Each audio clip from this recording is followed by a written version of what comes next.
بسم اللہ الرحمن الرحیم۔ السلام علیکم۔ ایک نئی انفارمیٹیو اسلامی ویڈیو کے ساتھ نالج ایونیو میں خوش آمدید۔ اگر آپ کو یہ ویڈیو اچھی لگے تو اس کو لائک کر دیں، شیئر کر دیں اور چینل کو سبسکرائب کر کے بیل کو ہٹ کرنا بالکل بھی نہ بھولیں۔ تو چلیے سٹارٹ کرتے ہیں آج کی ویڈیو۔ سوال نمبر 1، زکوٰۃ کی رقم کون سے نیک کام میں استعمال نہیں کی جا سکتی؟ جواب، مسجد کی تعمیر میں۔ سوال نمبر 2، مشعر الحرام کسے کہتے ہیں؟ جواب، وادی مزدلفہ کو مشعر الحرام کہا جاتا ہے۔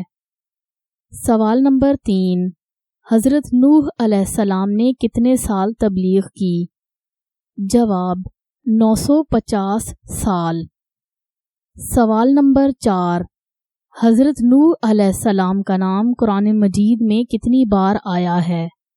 جواب، حضرت نوح علیہ السلام کا نام قرآن مجید کی 28 سورتوں میں 43 مرتبہ آیا ہے۔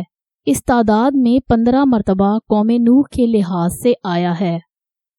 سوال نمبر 5، اسلام کے پہلے علمبردار یعنی پرچم بردار کا اعزاز کون سے صحابی رسول کے پاس ہے؟ جواب، حضرت حمزہ بن عبد المطلب رضی اللہ تعالی عنہ کے پاس۔ سوال نمبر 6، حضرت حمزہ بن عبد المطلب کی کنیت کیا تھی؟ جواب، ابو عمارہ۔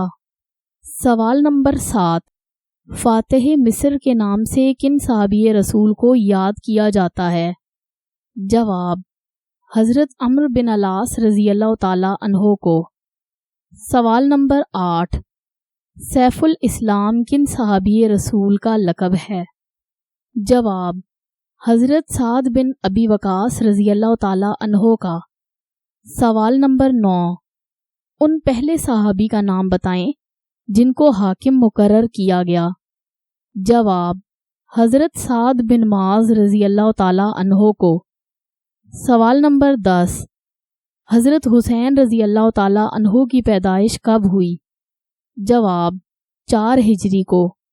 امید ہے آپ کو یہ ویڈیو اچھی لگی ہوگی۔ لائک کر دیں، شیئر کر دیں، کامنٹ میں اپنی قیمتی رائے سے ضرور آگاہ کریں اور چینل کو سبسکرائب کر کے بیل آئیکن کو ہٹ کر دیں۔ Thanks for watching the video. اللہ حافظ۔